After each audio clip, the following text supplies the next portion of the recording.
Okay, hello everybody. Good afternoon, Mr. Raúl. Mario, how are you? Hello, Fine. hello. Can you hear me? You are live here in our ENSAC. We have Fine. made a lot of things in order to get your vision clear. Yes, and I hope Okay. everything.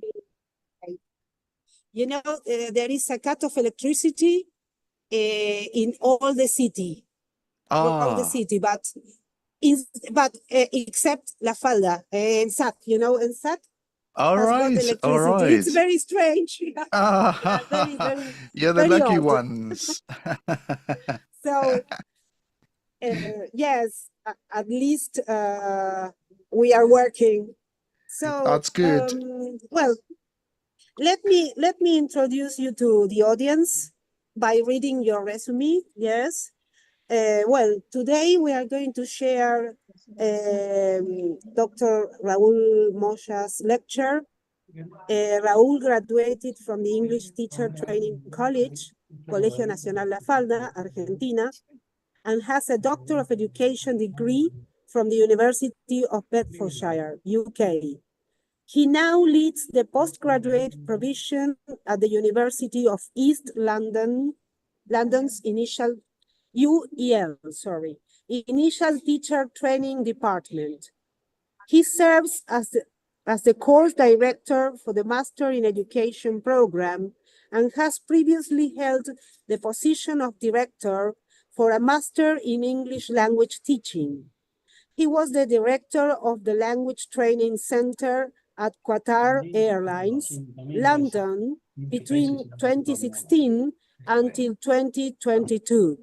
Raúl earned a Master of Arts in English Linguistics from University College London, a Master of Arts in Education,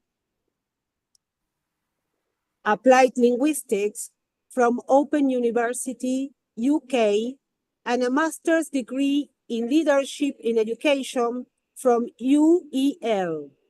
His research expertise includes transferable language learning strategies, curriculum development, role of emotions in teaching and learning, and compassionate leadership in instructional settings.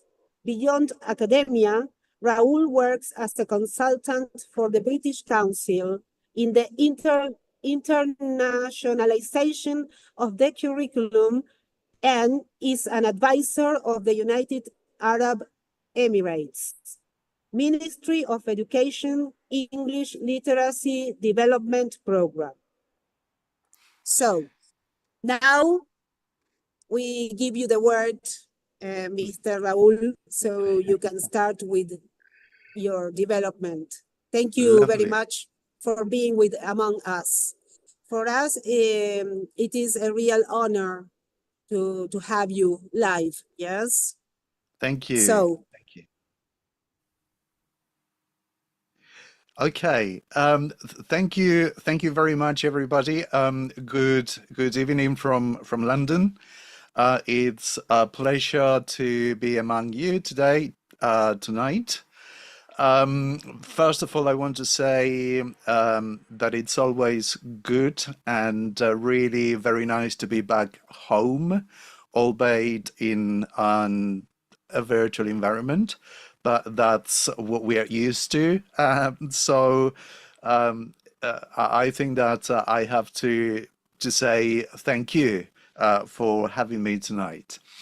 I am going to be sharing with you tonight something that, for me, I particularly find very, very interesting because I feel very passionate about it.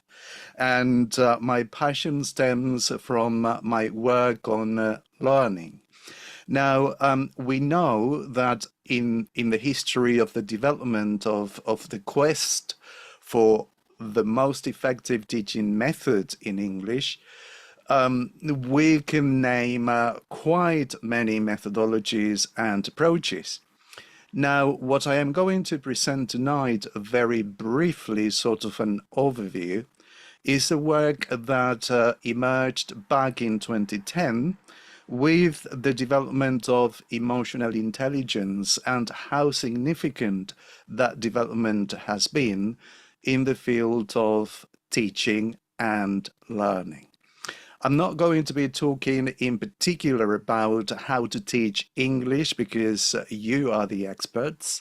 I am going to be talking about learning in general terms, and I am going to give you possibly an imaginary task or trying to answer this question. How do you know when you are learning?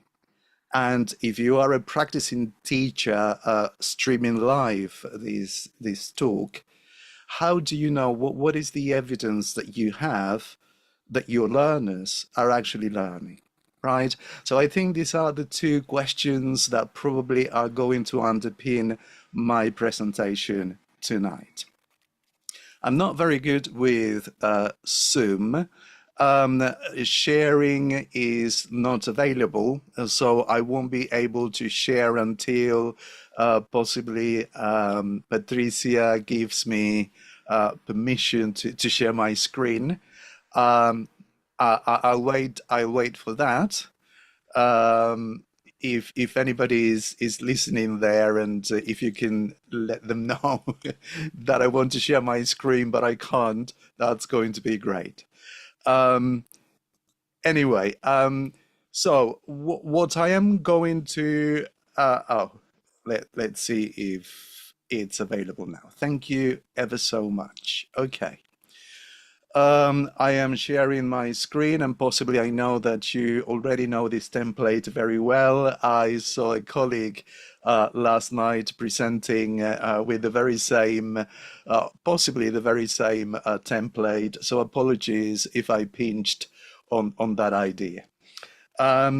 What I like to explore with you is this idea of what I call visible learning, or making learning visible.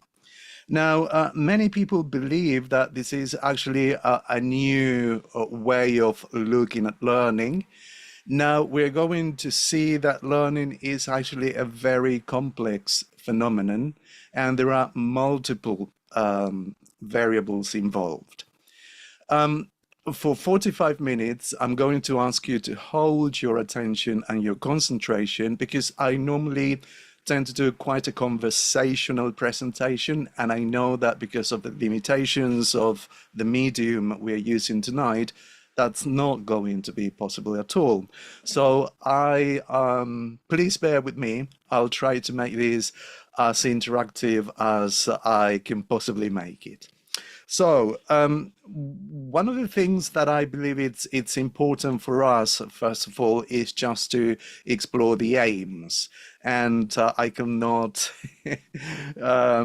use the full screen. Here it is. Now, although the aims are possibly quite ambitious for a 45 minutes presentation, I think that this gives us possibly enough time to understand the concept of visible learning. We're going to talk about the strategies for making learning visible, and possibly give you some ideas of techniques, different classroom activities and tasks that can facilitate learning to be visible, right? I'm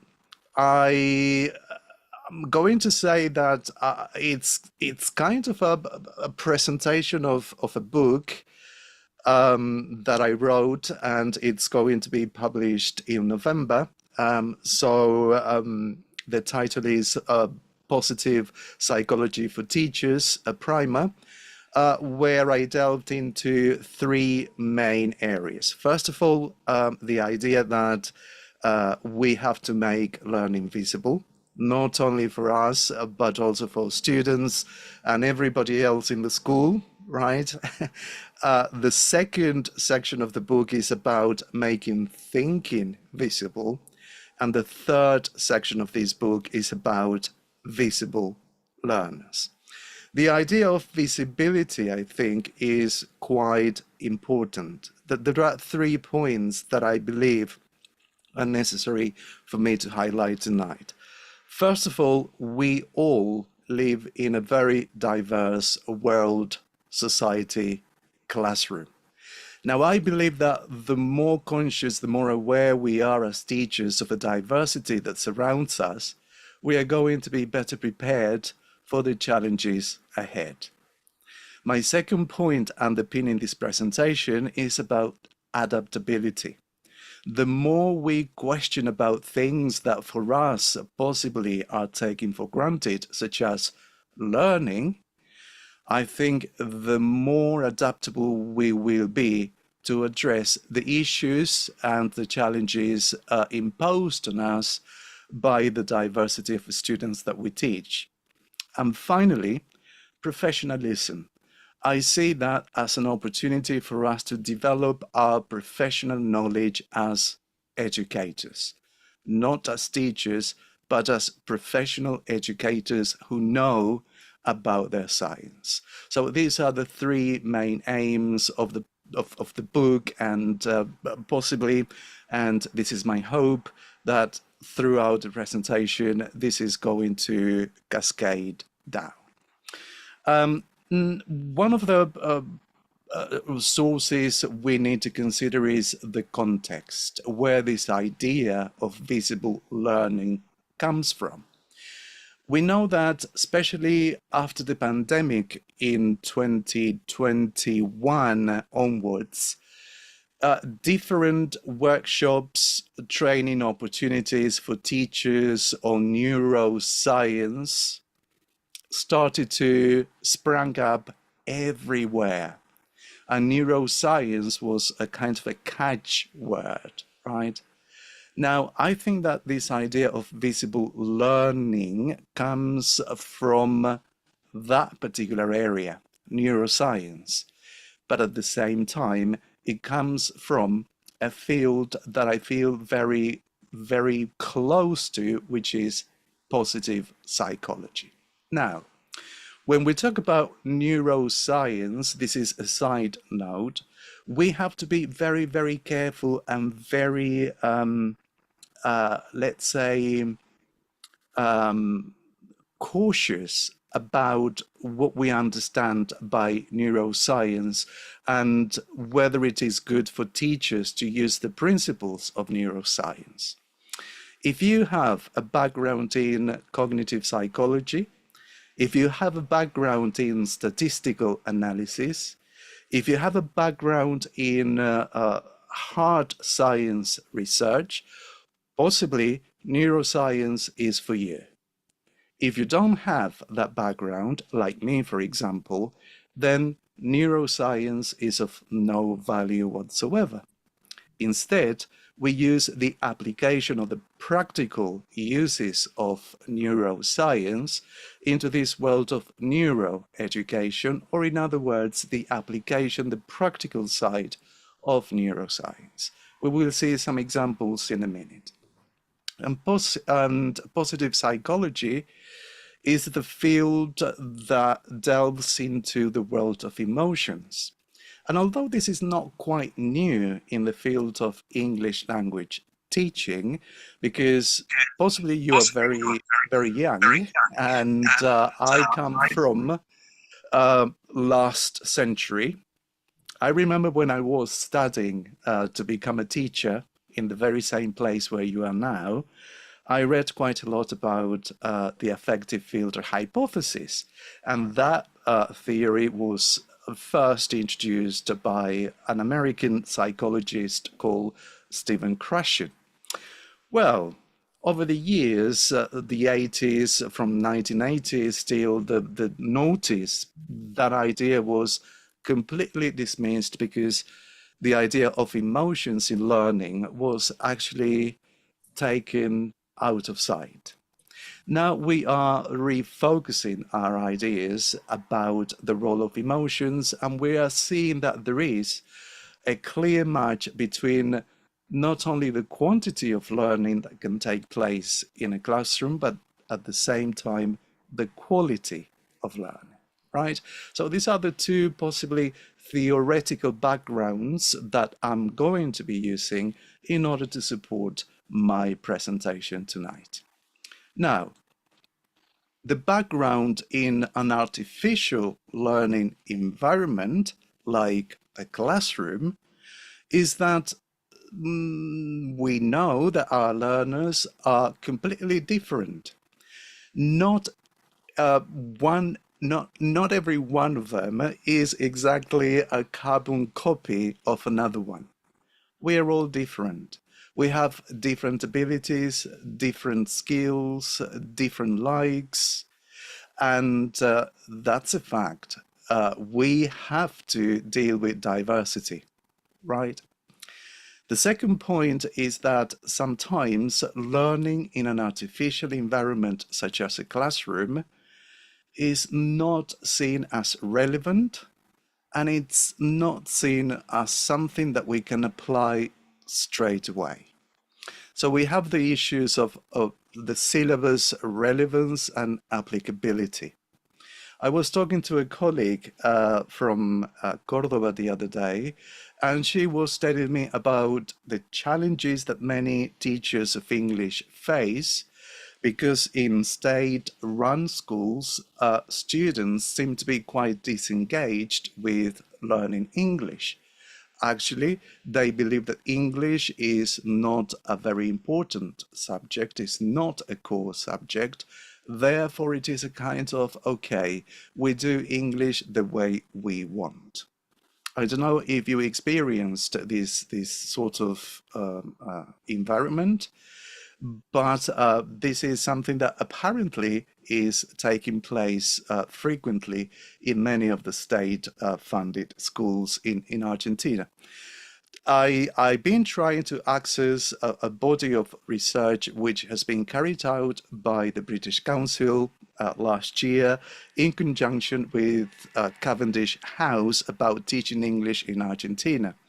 Unfortunately, I only found 3 pages. The report is really interesting, but it doesn't give us enough data.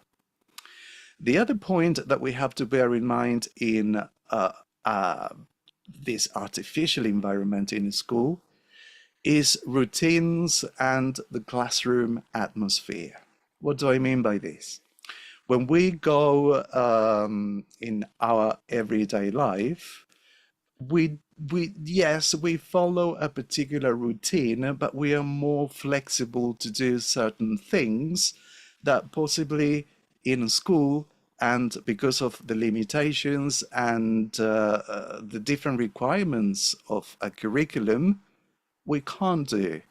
Then how is learning possible in that particular environment? I also heard stories of overpopulated classrooms where teachers have to teach up to 50 students. Then is that environment, is that a very good and conducive learning atmosphere for learning? These are the questions that came to my mind when thinking about visible learning. I think that overcrowding poses a great risk for the quality of teaching and learning. And because of classrooms being overcrowded, we have the problem of discipline, disruption. And I'm pretty sure that you are quite familiar with the level of disruption that can take place in a classroom, making the lesson completely impossible to teach. We have the problems of unruly behavior. We have the problems of students with short attention spans. And we have a number of different new educational needs that as a result of the pandemic, we are now seeing more often. And at the same time, I believe that in school, there is not enough emphasis on what the learners already know. This is what we call prior learning. I think that the baggage of experience that our learners bring with them to the school is not exploited to its full potential. How different a class will be if we tap into what the students already know. You will be right in thinking that possibly they don't know much in English, but they may know some words. We live in an interconnected world, and therefore we possibly are very naive to think that our students come to us knowing nothing of English whatsoever. I challenge you, teachers and teachers to be, to think about this. The learners you are teaching already know as much as you do. This is a very controversial statement that I want you to think about. What is my logic about this? We are already speakers of one language, and therefore we have knowledge of the world.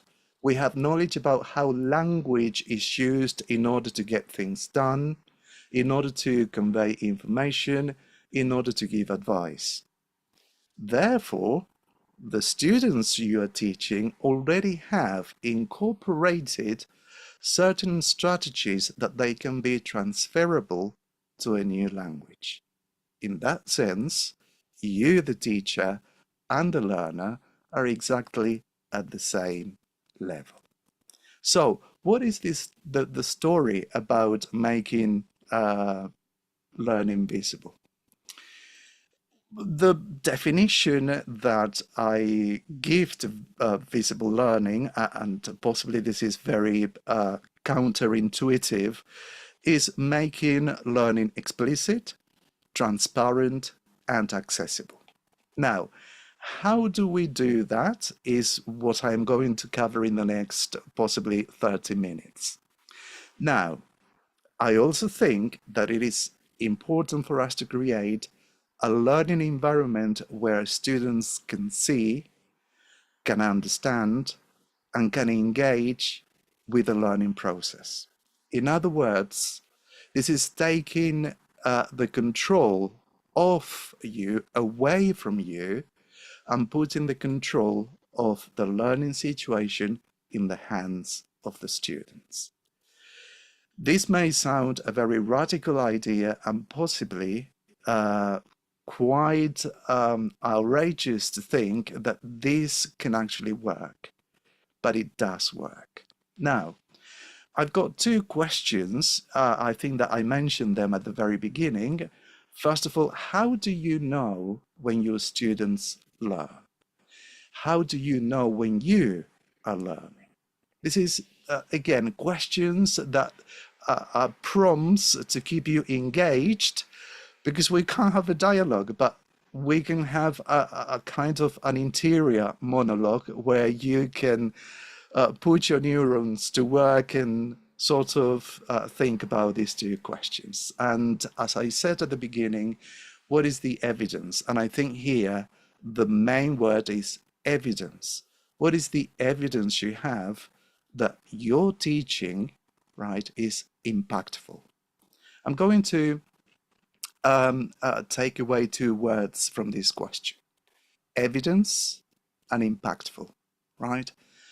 We know that there is a kind of an impact when we leave the classroom feeling a little bit empowered, when we feel that what we did in that particular moment in time, in those 90 minutes, actually was so good that I didn't want to leave that particular class because it was great. That is my idea of impact. Now, in the field of positive psychology, we have been working quite a lot with what we call the RCC model. We know that in teaching, we are surrounded by different approaches, different methods, different ways of doing things.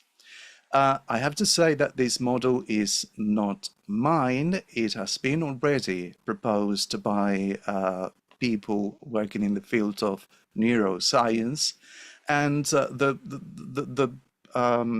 RCC letters stands for readiness, coherent construction, and consolidation.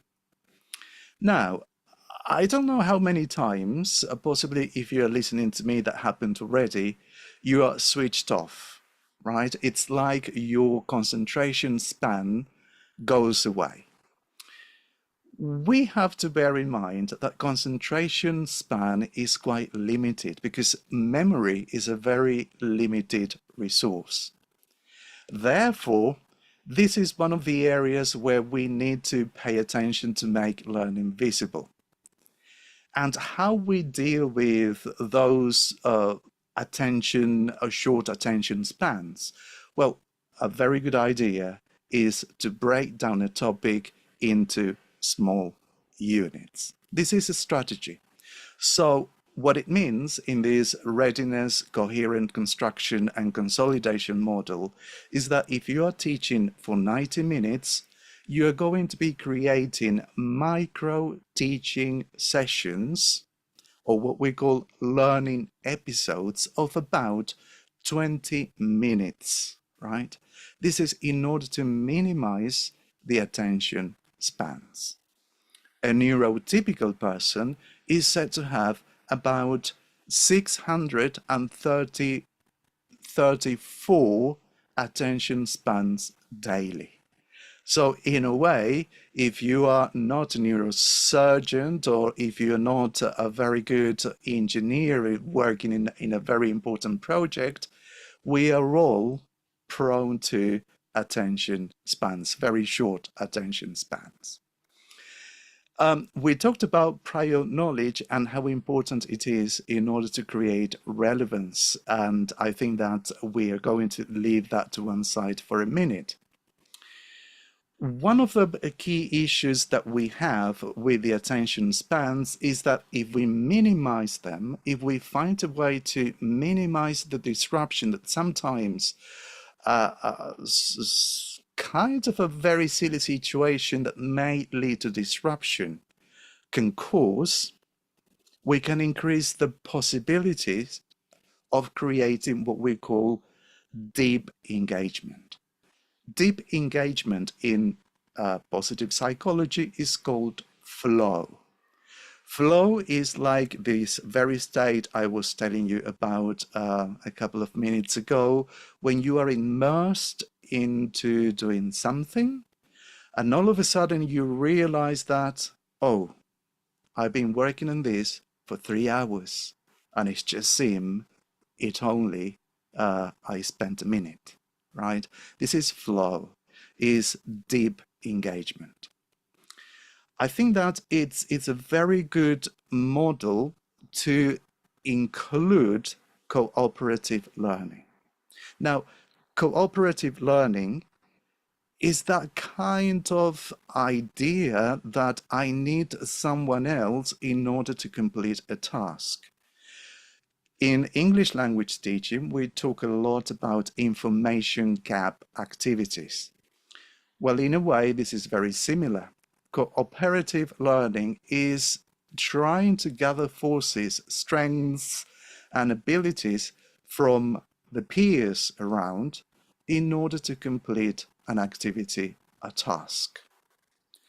I think that when we create this culture of creating cooperation in the classroom, your talking time as a teacher will diminish. And this is exactly what we want. We don't want to take center stage. We want to be there in order to promote, to encourage students' independence and talk. You're going to tell me that how's that going to be possible if I can't even speak a word in English because my students can't follow me? How can I do that? There is nothing wrong with that. We know, and this is backed up by science, that when we use a code, in this sense, a language that we are learning for a prolonged period of time, we are creating what we call cognitive load. cognitive load is like a very, very heavy weight on our mind. And consequently, because the brain is trying to multitask with so many different things at the very same time, there is a moment of collapse.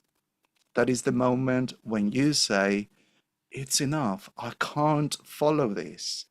I have to stop, right?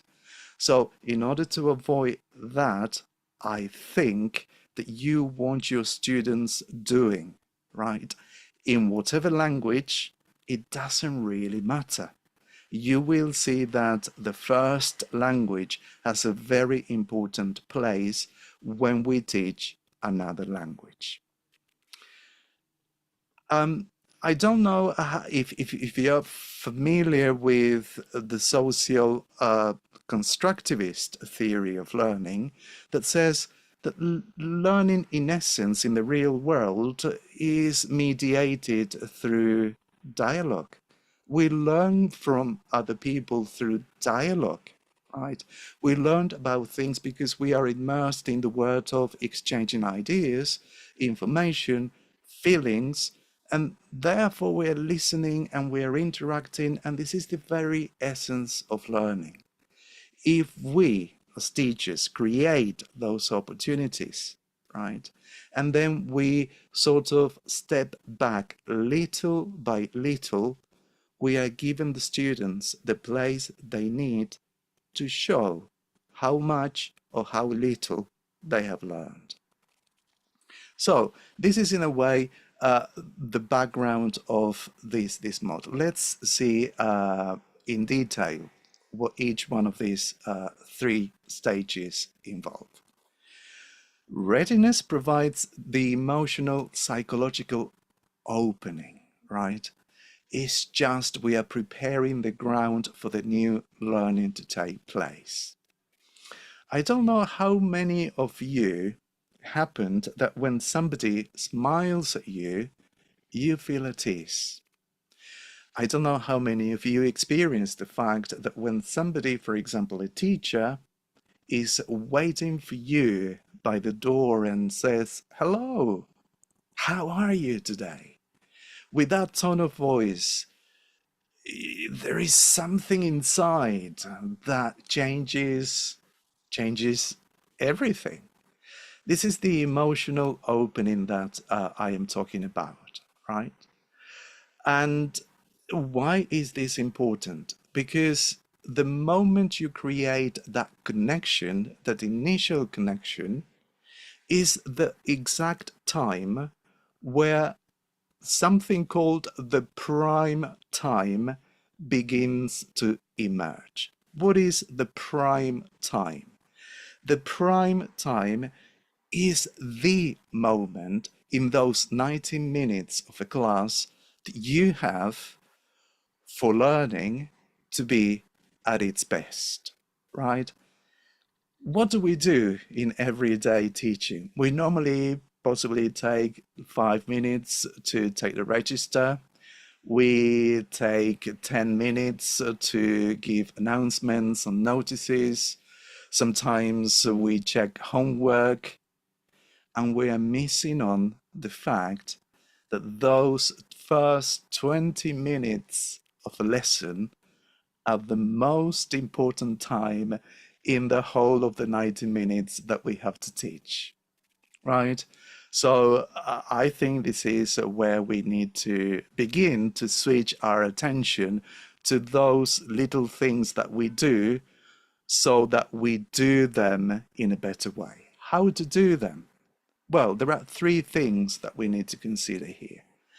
Pre-exposure is a technique where you anticipate what the students are going to be doing next lesson.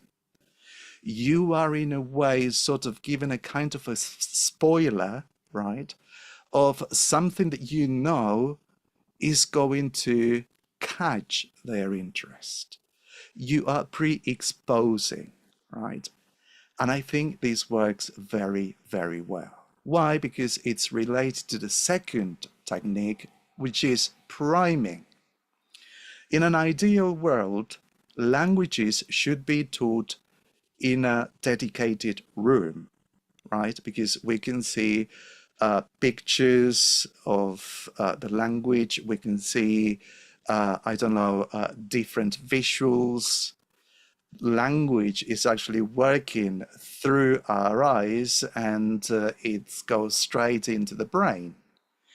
Now, normally, if we had that environment, for example, changing something that it's normally in one place and putting it onto a different place with a different color, and there is a new word, that new word, that vocabulary, that grammar structure is going to be working subconsciously in the mind of the learners. And this is what we call priming, right? Priming is sort of giving the language without the students being aware of that. And finally, we have behavioral relevance. Now, every time we teach something, we need to emphasize the usefulness of that particular topic, right? So we need to explain why we are learning what we are learning. And this is a common basic question that sometimes most of you, possibly when you're having your lessons in the teacher at the teacher training college, you say, why on earth I am studying this stuff, right? If we are not given the explanation, there is no behavioral relevance. However, when the explanation is provided, then we are creating connections. The next phase is coherent construction. If I ask you to define learning, possibly you're going to tell me that learning is the acquisition of new skills, knowledge, and competencies, and that's great. But from the point of view of neuroeducation, we consider that learning takes place when there is a creation of a new neural network. In other words, it means that learning affects the connections that are already in the brain by modifying them, right? By reorganizing things and at the same time building new ones. How can we do that? Well, coherent construction is about working smarter rather than harder. And what do I mean by this? Well, it's just shifting the size of the content that you are about to teach into chunks.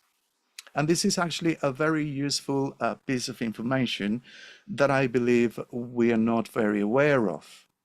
Our memory can retain up to 14 items of information at any given time, right? So this is possibly something for us to bear in mind, that if we are teaching new vocabulary, out of those 14 items that we introduced in a session in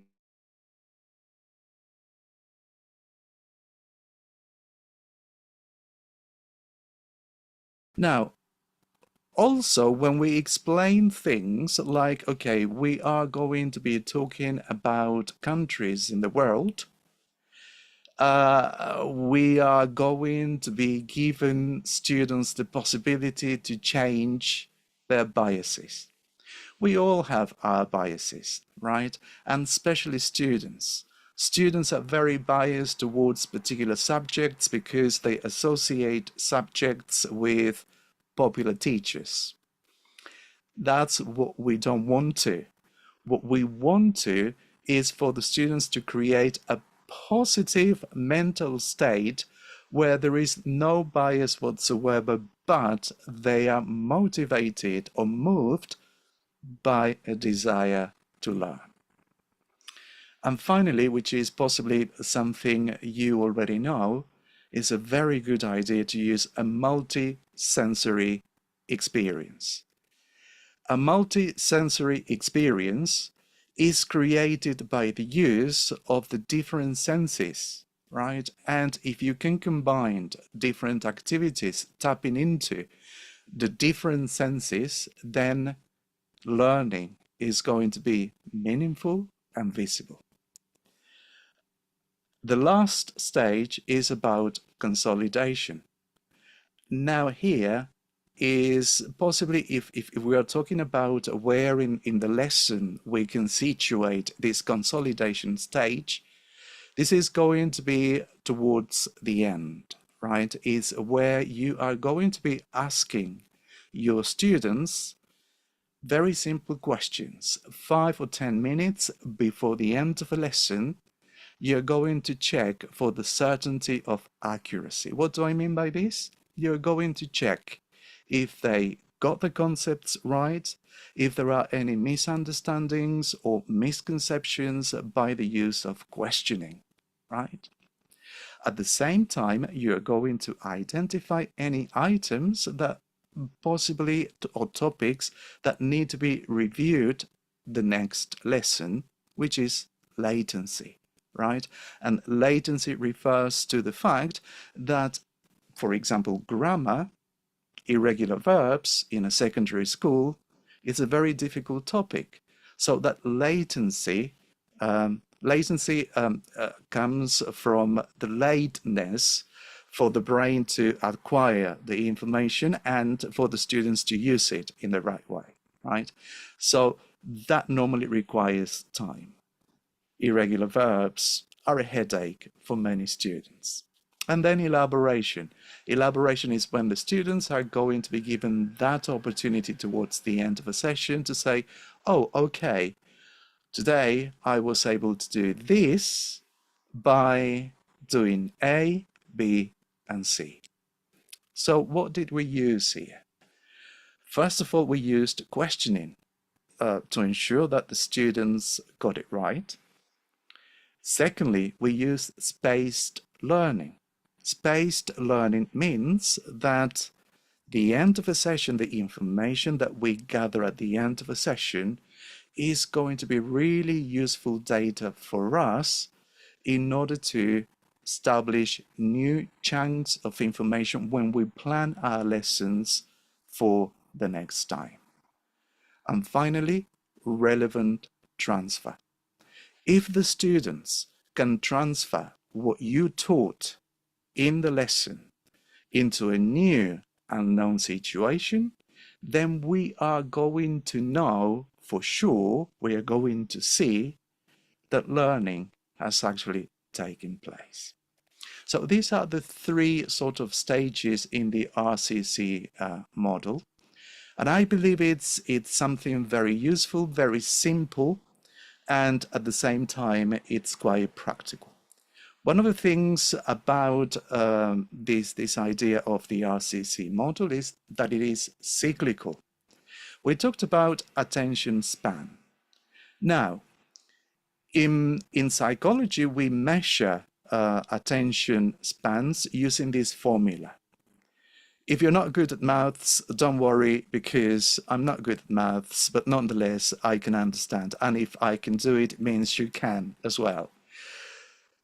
The attention, the maximum attention, right, period that anybody has, I should retract my idea. I will explain why in a minute.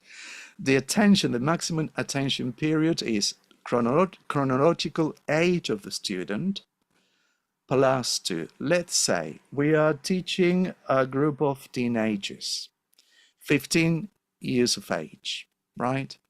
We need to add 2 to the chronological age. That's going to give us 17. 17 is actually minutes, 17 minutes of attention. That's all that we're going to have in any particular learning episode. When we plan a lesson, we plan possibly for 90 minutes, and attention spans are going to come and go all the time. That is the thinking behind this cyclical process. If we divide the lesson into learning episodes of about 20 minutes, where there is a beginning and a middle part and a closure, then a very, very short activity like a transition activity, and then we begin the second cycle or the next learning episode, I think that visible learning is possible. There are three moments in the way in which our attention works. There is a priming time when attention is at its maximum, right? And the moment it reached possibly at the maximum or the highest peak, it goes down like in a dip. In some students, it can be very abrupt, and in others can be gradual. This is called downtime. In the downtime moment, we need to be very creative about the type of activities that we want to introduce in the classroom in order to keep that sense of, I am doing something with a purpose. And that's the reason for the use of the principles of cooperative learning. How can we do this in reality, in real world? Well, sequencing. What is sequencing? Sequencing is just creating the chunks. It means that, possible, we are going to do an introduction followed by a short task. The short task is going to be followed by a longer task, and then there is going to be a period of closure, or what we call a plenary, of about 5 to 10 minutes. And then we start the cycle again. The dynamics in which this works is by introducing individual work first, then asking the students to solve a problem, possibly in pair work, and then asking them to rehearse something in small group, right? And then we go back to the individual task, the pair work, and the small group work. That is the nature of the cyclical process of this model. Now, seeing learning, and this is what I love the most. There are three key words here: metacognition, assessment, and feedback. I'm not going to talk about assessment because possibly you know quite a lot about assessment and I don't want to bore you, so I'm going to go to metacognition straight away. In simple terms, metacognition is thinking about the way in which we manage to achieve something. What were the sort of resources we used in order to be able to achieve a task? It's thinking about, reflecting on, and controlling the way in which we think and the way in which we learn. Plenaries are a real opportunity for us to develop metacognition in our students. Sometimes, and this works really very, very well, when you use the can-do statements. For example, if you are talking about sports, right, one of your, I would say, learning objectives for the lesson would be, I can talk about the different sports I can play, right? I can do something. Then those can-do statements can be revisited at the end and say, okay, what can you do? And this is a wonderful way for the students, for the learners to do a kind of self-assessment, a self-check, and to think about, oh yes, I can do this, or possibly, no, I still can't do that. I need a little bit of practice. We talked about questioning, right? We talked about the use of questions during the plenary. What did you learn today, right? What was the most important topic that we saw in today's lesson? But it's going to be a very good idea to move or to challenge that level of questioning to a deeper level or to a higher level using the higher order cognitive skills, such as, how did you do it? Can you think of an example where you can show me the way in which you worked this out, right? So it's just trying to vary the type of questions. And for us teachers, I think there are two processes here that are really, really important. Reflection on practice. When I talk about reflection on practice, I am talking about you, right? And your perception about what happened during your teaching, during that lesson. What are the things that you need to improve for the following lesson? Are there any tasks that you found challenging for your students or too easy maybe? Was a particular task too long, and as a consequence of that, there was a level of disruption in the classroom? And then we have the other process, reflection in practice. Reflection in practice is the ability of a teacher to think in their 2 feet and straight away change something if they realize that that activity, that task is not working, right? That adaptability is what's going to make learning visible. I said that I was not going to talk about assessment. I just realized that there are two things I want to emphasize here. There are different types of assessments, but I'm going to take away the last point, which is authentic assessment. This is a very good moment to explore what you understand by the word authentic, right? And what you think authentic assessment means in reality, right?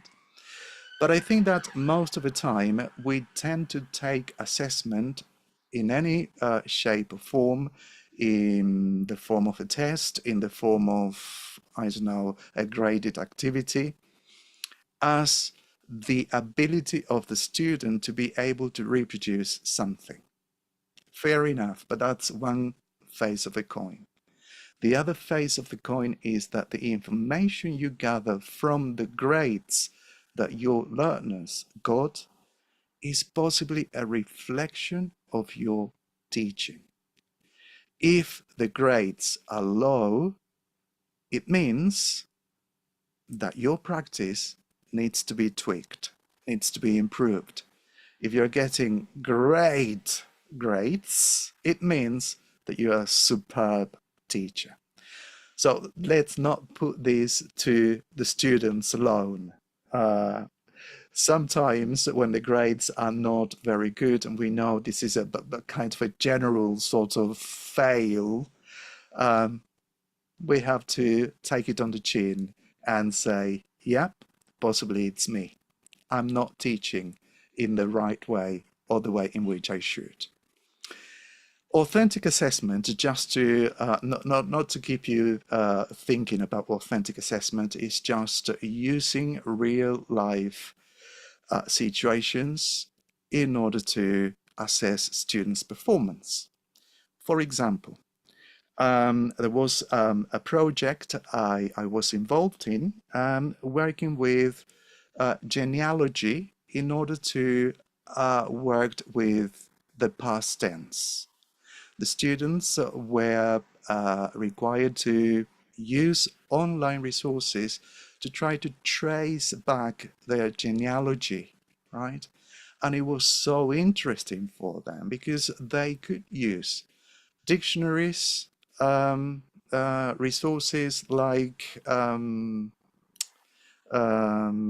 phones. I know that phones are banned in Argentina. Here we can use phones for pedagogical purposes.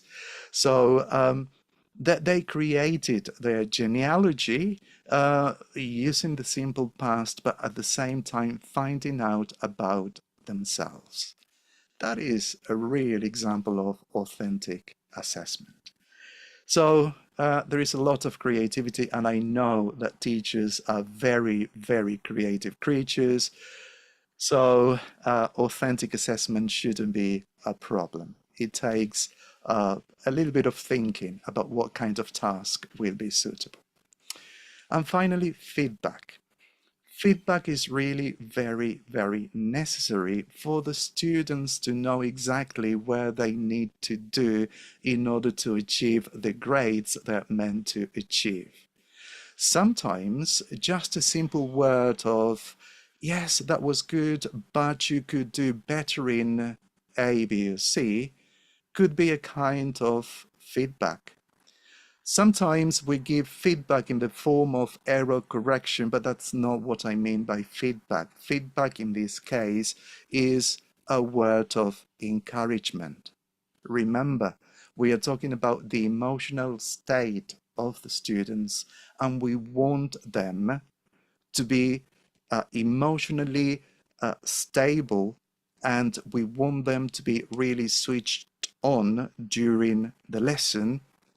If we say something like, no, wrong, that's not the right answer, please be aware that the moment you say those words, your student or the class is going to switch off for the rest of the academic year, right?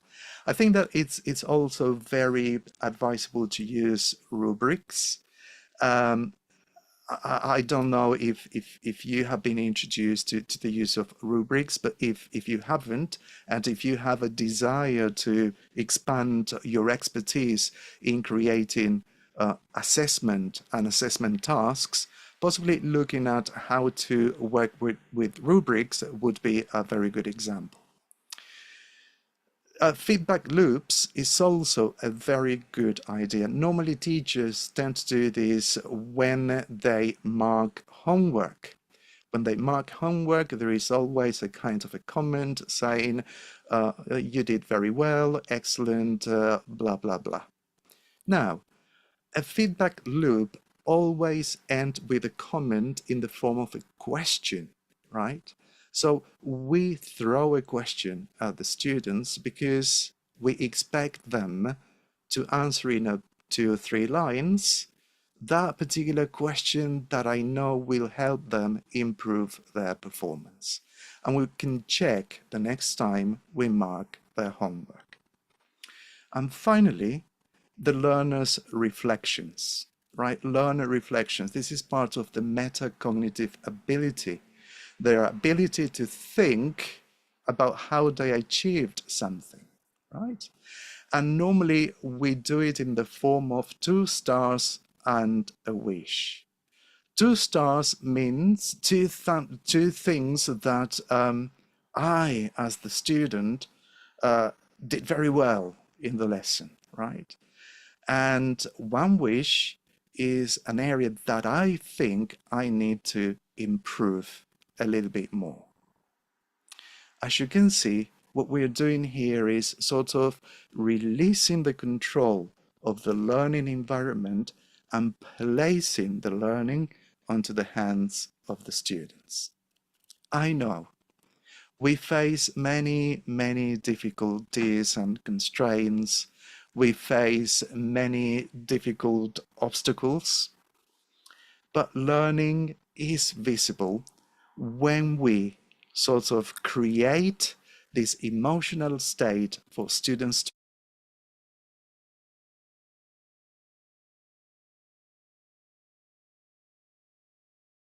to be a friendly individual, not a threatening one, where there is going to be relevance in the content, and at the same time, there will be opportunities to work with other people in authentic activities. This is my idea of visible learning, and I am quite happy to say that all these ideas that I briefly overviewed very superficially tonight are contained in the book.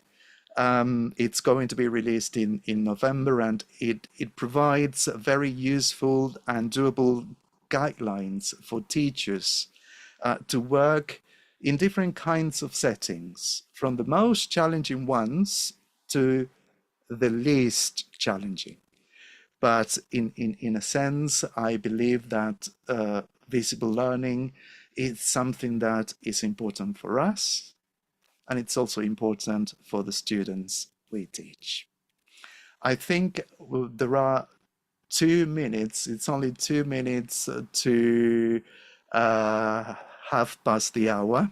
It's 11:28 here in London, so I think it's a time for me to wrap up because I don't want to take any more of your time. Um, all I have to say is thank you very much for listening to this presentation. It's an honor and a pleasure for me to be back home to my roots and to share my knowledge, my experience with you all. I think you've chosen one of the most rewarding professions in the whole world. Yeah, I know teachers are not valued. I know. But when you see that your students are making progress, you realize, oh, yes, I made the right choice to become a teacher, and I want to do it better and better every day. Thank you very much for your kind attention, and that's my presentation for tonight. Thank you very much, Ray.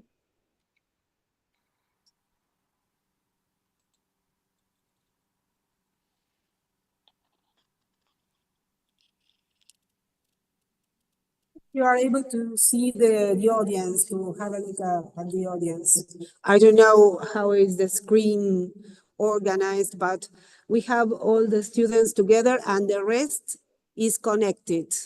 Okay. And really, I have a lot of questions, of course, but it's too late, for you, I know. But for me, it has been very interesting. And well, as it deals with methodology and teaching techniques, well, there are many, many questions that can emerge, from your lecture. I don't know if we are able to ask some questions, or are you on time right now? No, Okay. please fire up questions. Oh, no, I wanted to know because you mentioned cognitive load, and I think is the opposition of flow. Is that the exact opposition of flow? Yes, I think that we can see it in those terms. I think that flow is deep engagement, and sometimes we tend to think that the opposition of flow is boredom. No, I don't think boredom is the opposite. I think that when we are overloaded with loads and loads of information, pieces of information, it gets to a point where the brain naturally stops working. And I think that is something that we need to be mindful of. The time, how much time we need to spend on doing something, the environment at the same time, and how relevant the subject we are studying is. Right. And well, many other, there are other words, terminology that are quite new, at least for me, yes. And I don't know if you have your book published here in Argentina. It's going to be published in Argentina next year. So keeping my fingers crossed, and I know that books are extremely expensive. There is something good for teachers. I think it's going to be really affordable. So this is really good news, I think. Yeah. That's great for us, because Yeah. it would be great to have one sample here in our teacher training college. And there is a lot of new input that should be studied, analyzed together, especially because you've mentioned at the beginning three stages, but they aren't, they don't follow the usual pattern of the presentation, practice, production. Instead, each stage or phase that you've mentioned at the beginning can be developed within a lot of classes. That's right. That's Can't right. it? I don't know Yes. if I'm okay with that idea. Yes. I think that not only the model can be used in different lessons, but at the same time within the same lesson. Um, because it's a cyclical process. We are creating learning episodes. Remember that a learning episode is something memorable, something that it's sticky in your mind. So in order for us to create a sticky learning episode, something, the presentation should be short, the practice should be meaningful, and the production should be really the experience of the students using the new knowledge, skills, in a new setting. So we are creating that cycle either within the same lesson or throughout a unit, a didactic unit, as I think you call it. Yes, the class planning, sort of. Exactly. And Yeah, well, the last one, because I don't want to to have all the time from you. And you mentioned the last stage, which is consolidation. And within it, there is, let's say, an aspect that has to do with relevant transfer, right? that's With right. relevant transfer, is it the same as production? I mean, the use of authentic use of language Mm. mentioned by Scrivener? I think that when we talk about a transfer here is sort of applying the knowledge into an unknown situation, a situation that is completely novel, because that is the way where we will see that learning has actually taken place or not. This situation can be so novel that the students can use all the resources in their cognition in order, for example, to solve a problem, to tell you something which was possibly out of the blue, because those are the real moments where learning is going to manifest itself. So it is more related to output, like comprehensible output, something like that. Uh, It's y- y- somewhere in yes, between if you have to yes. put I think an that idea, I mean, to connect it, yes? I think that in English language teaching, we normally operate within a particular framework, which is the framework of cognitive psychology, which is all input, information processing, output. Now, when we combine, for example, the new approaches from neuroeducation and positive psychology, we are departing from that model because we are putting into practice the way in which the brain actually processes information, which is not only information, is all the sensory input. It's about the time of the day, it's about the topic we're talking about, it's about the resources we're using. So it's more practical in that sense. Right. Thank you very much for answering all these questions. And I don't know if the audience, would you like to ask a question? Something that you want to know in particular to make it clearer?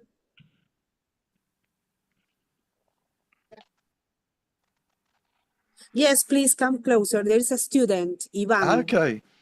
Sorry for, and No, we don't don't feel sorry. take much time. I know it's very late there. Okay, Ivan, please. I am I'm thoroughly interested in this method because as you were stating, it drives away from the pre-established um, way of teaching, or at least the one that we have and that we know. So I'm stuck up on the cyclical process. So you had mentioned that is thought out to be implemented in short bursts into short chunks. And that is the way we can take advantage of how our brain works. So is this thought out to be implemented in set chunks, or is there a maximum class size, maximum time in which we can implement these methods? Thank you for the question. That's a very interesting one. Um, I think that in order to be really practical about this, that moment shouldn't be any longer than 20 minutes, right? So remember that we are creating learning in neuroscience, neuroeducation, and positive psychology. We call them learning episodes, right? So the learning episode possibly needs to be about 20 minutes. Remember this, the concentration, the maximum concentration period is always determined by the chronological age of the student plus 2, right? So if we are teaching 16, 17 years old, I think that 20 minutes will be the maximum period for us to be able to gather the students' attention at its maximum. Right? Then what happens? There is a downtime, which is normal, right? And then when that happens, we need to introduce straight away an activity that lifts the mood up, right? And that's going to be a transition to follow the next learning episode. And that's the cyclical nature of this particular model. Thank you for the question. Thank you very much. It was muted. Sorry. And there is still one more question. Yeah, yes, no problem. Hello, Mario. How are you? Hi, I'm all right, thank you. One question.